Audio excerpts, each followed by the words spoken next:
suivez la télévision Isanganiro. Bienvenue, chers téléspectateurs, à ce journal dont voici les principaux titres. Les habitants de la colline Rufunda en commune et province Kirundo disent être prêts à élire ceux qui vont les représenter dans différents organes étatiques lors des élections de 2025. Et du côté de l'administration, le chef de cabinet du gouverneur rassure que l'administration fera tout pour maintenir la paix lors des prochaines élections. Vous aurez plus de détails au cours de ce journal.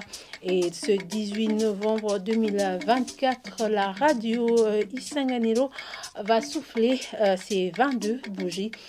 Certains auditeurs apprécient le travail fait par notre médium et déplorent toutefois que malgré que Isanganiro ait déjà démarré ses programmes télévisés, il capte seulement notre chaîne via l'opérateur StarTimes. Voilà pour le sommaire. Les détails, c'est tout de suite.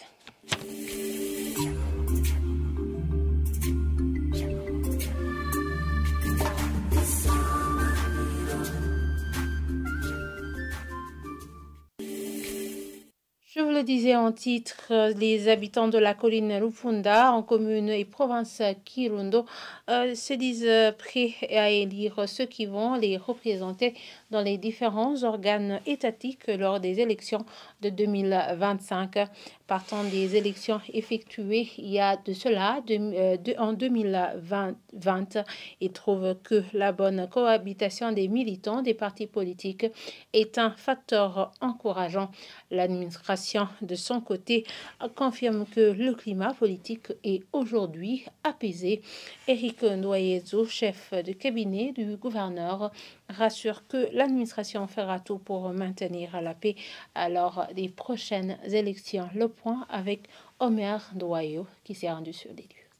Nombreux parmi ceux que nous sommes entretenus indiquent que les raisons qui les poussent à se sentir mieux à participer dans les élections sont de choisir leurs dirigeants.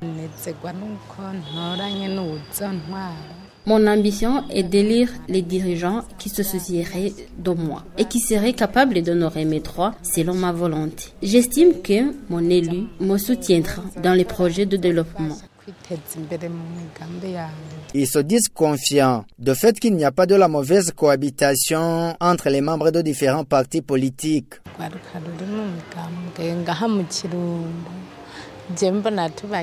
La cohabitation entre les membres du parti politique est bonne. Seulement, quelques-uns peuvent ne pas se convenir sur le gagnant. Et cela peut créer des mésententes entre eux. Ce n'est pas bon. Je n'ai jamais entendu des querelles entre les membres de différents partis politiques. Peut-être que le climat est bon. Néanmoins, ce jeune, qui pour sa première fois participera aux élections, signale avoir peur de ne pas savoir comment élire le moment venu et demande de l'aide à l'avance. Je n'avais jamais participé aux élections, mon âge ne le permettait pas. Mais pour les élections de 2025, je serai prêt à élire. Peut-être que ça ne me sera pas facile, ceux qui sont chargés des élections. Concernant certaines informations qualifiées de rumeurs par les habitants de Kirundo, lesquels ont poussé certains d'entre eux à fuir le pays durant les précédentes élections, ils notent que cette situation a changé.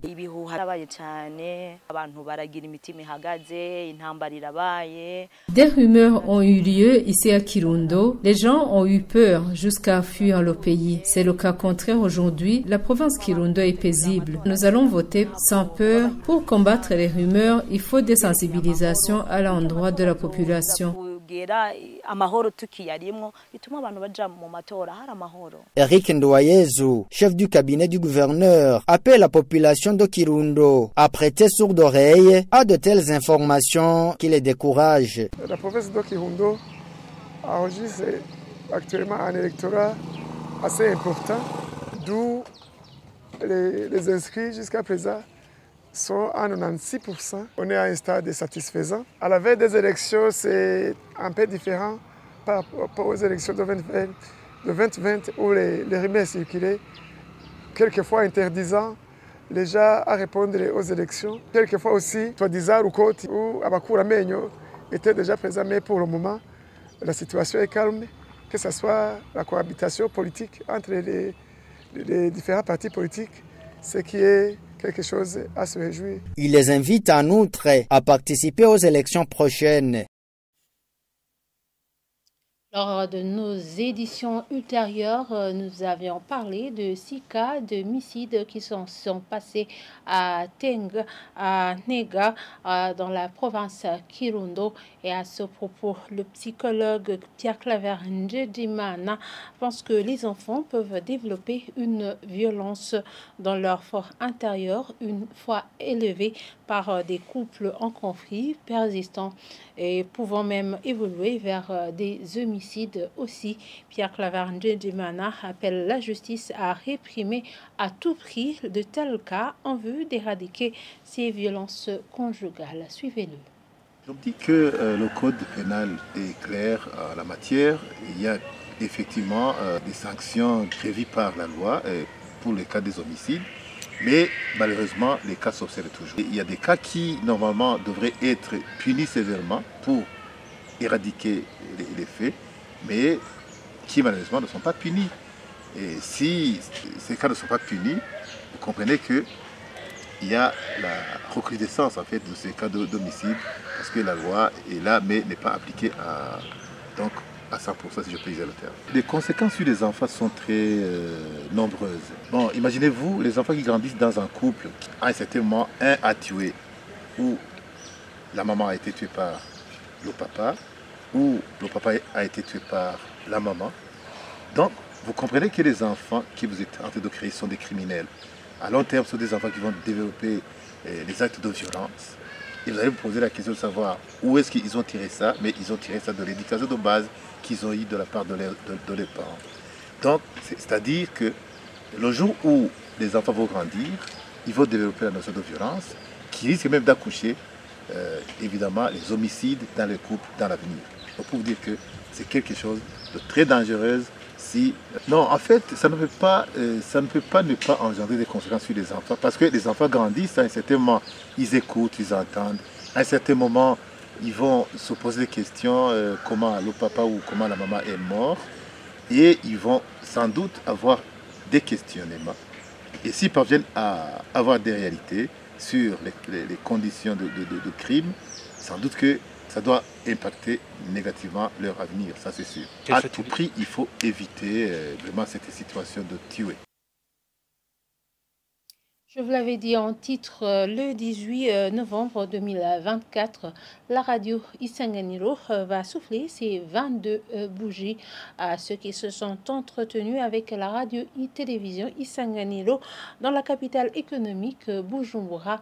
Apprécient les programmes de la radio qui ne cessent de s'améliorer depuis qu'elle a commencé à émettre en 2002. Cependant, il y a d'autres qui déplorent que malgré ce médium ait déjà démarré ses programmes télévisés, ils sont captés via seulement l'opérateur StarTime et aimeraient que cette station TV soit également hébergée chez d'autres diffuseurs comme Canal+. Suivez-les. Je remercie d'abord les hautes autorités de la radio Isanganiro, mais aussi je remercie pour l'effort que les journalistes de la radio font. J'aime toutes les émissions, j'aime souvent le gospel, j'aime les infos, j'aime aussi toutes les émissions que l'on fait ici. Moi, je les aime, j'aime ces émissions. Je suis souvent la radio Isanganiro, tantôt à la télévision, mais aussi sur les réseaux sociaux, surtout mon Facebook. Moi, je demande qu'elle nous donne aussi une mission pour les pasteurs, qu'ils viennent ici faire la prédication. Bon, tout d'abord, je commencerai par vous féliciter pour les 22 ans de service. C'est une radio qu'on a suivie depuis longtemps, depuis sa création. Et on est satisfait par les émissions que vous faites. Moi, plus les informations qui sont vraiment d'une façon pas tendacieuse et très professionnelle et moins politique même, mais bon, un peu quand même. Et je suis aussi les émissions musicales. Je vois que vous avez innové avec l'histoire de week-end et goûter. Et voilà, on est content de ça. C'est de vous féliciter pour le pas déjà franchi, parce que vous êtes passé de la radio à la télévision, ce qui est une très bonne chose. Peut-être si possibilité il y a, je vois que on vous capte seulement sur StarTime. S'il y a possibilité d'aller aussi vers le canal, ça serait aussi une bonne chose. Ce que j'aime le plus, c'est que vous aidez les jeunes dans leur développement. Moi aussi, je suis jeune en quête de développement. Mais comme il y a aussi la télévision, il faudrait aussi penser à ces émissions des jeunes. Je vois beaucoup plus des émissions sur la musique, la mode non. Pour moi, qui suis maquilleuse, je n'ai pas vu une émission irrelative. C'est pour dire que chaque habitant dans son coin doit savoir que la radio Isanganiro parle des préoccupations de la population dans les programmes comme dans les journaux qui n'ont pas été diffusés sur d'autres radios. Que les provinces les plus reculées se rendent compte de la variation des prix de la sécurité. La radio Isanganiro informe et promeut des gens. Il y a beaucoup de bonnes émissions. Par exemple, l'émission Nyamoranzi nous pousse à aimer cette radio.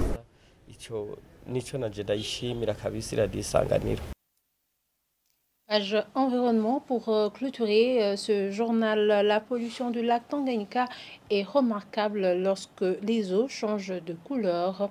Explication d'un professeur et chercheur à l'université du Burundi en hydrologie et environnement, Rémi Marie Nkurunziza, affirme que les déchets provenant des ménages ainsi que les huiles issues des moteurs de véhicules comptent parmi les principaux polluants de ces eaux. Il ajoute également que ces substances contiennent souvent des produits toxiques qui affectent gravement la biodiversité qui se trouve dans le lac Tanganyika. Le point avec Lydie Gahimbari.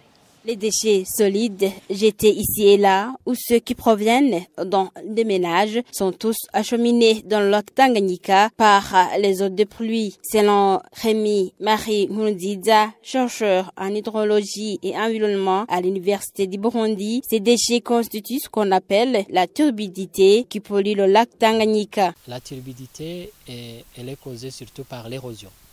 Vous voyez, le lac Tanganyika se trouve dans un bassin très vaste où nous avons d'un côté des hautes montagnes où il y a une forte érosion, alors qui entraîne les sédiments.